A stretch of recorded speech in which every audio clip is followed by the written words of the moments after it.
সেমাই দিয়েও যে এভাবে বানিয়ে নেওয়া যায় না দেখলে বিশ্বাস হবে না।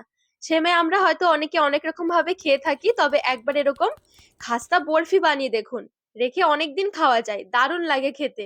ভাবতেই পারবেন না এই বরফির স্বাদ যে এতটা হতে পারে। নমস্কার বন্ধুরা, নতুন একটা পর্ব দেখার জন্য আপনাদের সকলকে স্বাগত জানাই।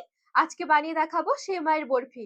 সেমাই সাধারণত আমরা একটু পায়েস রান্না করে খেয়ে থাকি, তবে একদিন এরকম সেমাইয়ের বরফি বানিয়ে দেখবেন, খেতে দারুণ লাগে। বানিয়ে কিছুদিন ধরে রেখে রেখেও খাওয়া যায়। চলুন, আশা করছি আজকের এই বরফি রেসিপি অনেক ভালো লাগবে। সেমাইয়ের বরফি বানানোর জন্য 2 প্যাকেট নিয়েছি সেমাই। আর আমি এখানে রোস্টেড সেমাইটা নিয়েছি। আর যে একদম সরু একটা সেমাই রয়েছে, এই সেমাইটা প্যাকেটের মধ্যে একটু ভেঙে নেব।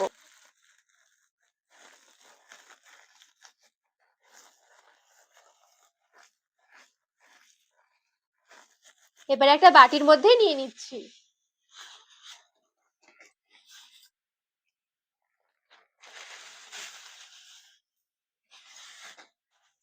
আর এখানে সেমাইটা যতটা সম্ভব এভাবে ভেঙে ছোট ছোট করে নিতে হবে।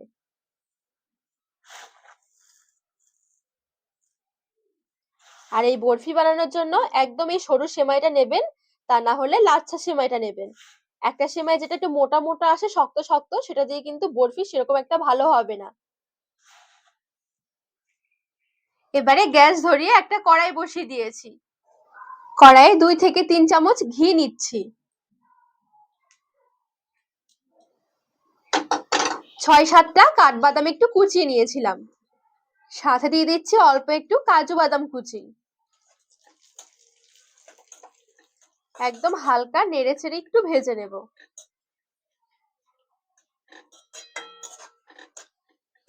বাদাম হালকা করে আমি নেড়ে চেড়ে একটু ভেজে নিয়েছি। এবারে এদিকে যে আমি সেমাইগুলো রেডি করে রেখেছিলাম, ছোট ছোট করে ভেঙে ভেঙে সেমাই নিয়ে নিচ্ছি কড়াইয়ে। যদিও সেমাইগুলো ভাজাই রয়েছে, তারপরেও ঘিয়ের মধ্যে একটু নাড়াচাড়া করে নিতে হবে। ফ্লেভারটা সুন্দর আসবে, খেতে ভালো লাগবে। একদম হালকা আঁচে রেখে মোটামুটি 3 থেকে 4 মিনিটের জন্য এভাবে নাড়াচাড়া করতে থাকবো। এতে করে সেমাইটা সুন্দর মুচমুচে হয়ে যাবে।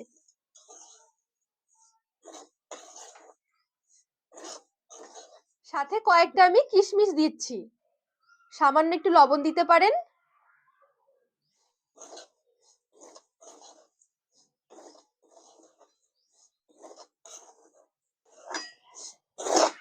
ভাবে নেড়ে ছেড়ে সেমাইটা একটু ভেজে নিয়েছি। এবারে কড়াই থেকে নামিয়ে একটু সরিয়ে রাখছি।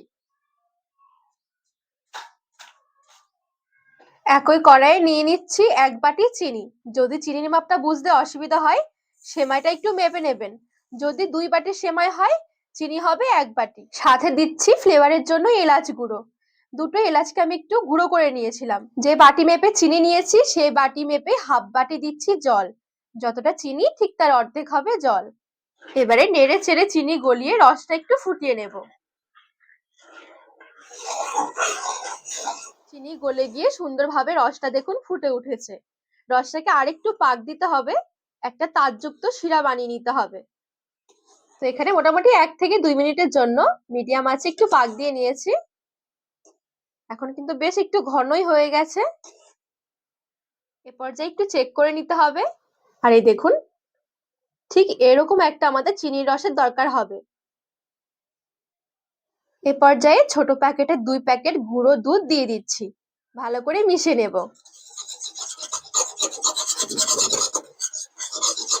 এখানে আমি 10 টাকার প্যাকেটগুলো নিয়েছি। এ পর্যায়ে অবশ্যই গ্যাসের আঁচটা একদম হালকা রেখে দিতে হবে। তো সুন্দর করে দেখুন মিশিয়ে নিয়েছি গুঁড়ো দুধটারে। ভাজা সেমাইগুলো দিয়ে দিচ্ছি।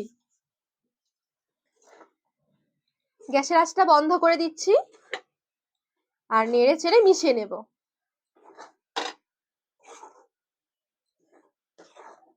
তো এই দেখুন সুন্দরভাবে আমি মিশিয়ে নিয়েছি।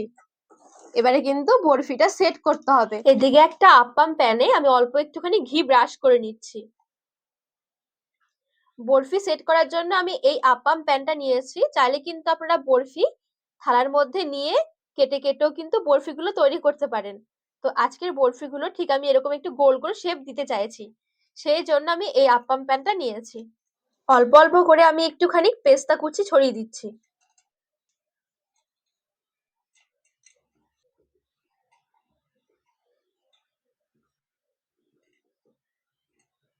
এবারে এই যে এখান থেকে অল্প অল্প করে নিয়ে নিচ্ছি।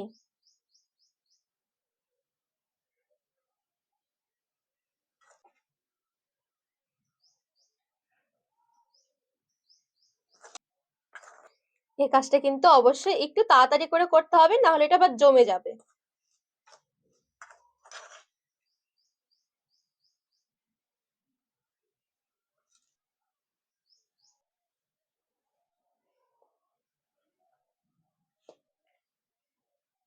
দেখুন আমি এইভাবে করে নিয়ে নিয়েছি, হাতের মধ্যে একটু ঘি লাগিয়ে একটু চেপে চেপে সমান করে নিতে হবে।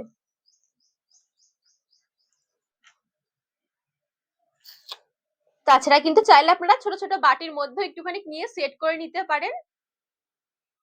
আমি ওপরে ওপরে আরো কিছুটা নিয়ে নিয়ে ঠিক এরকম করে সমান করে নিয়েছি। এটা দেখুন কত তাড়াতাড়ি করে শক্ত হয়ে গেছে একদম। আর দেখবেন এগুলো কিন্তু সুন্দরভাবে উঠেও আসবে।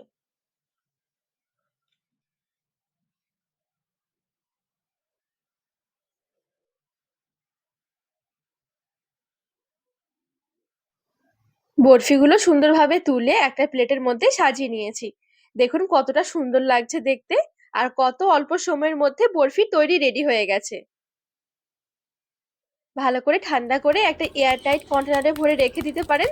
এই বরফি অনেকদিন পর্যন্ত ভালো থাকে। কতটা খাস্তা হয়েছে আর কতটা জমেছে একবার দেখুন।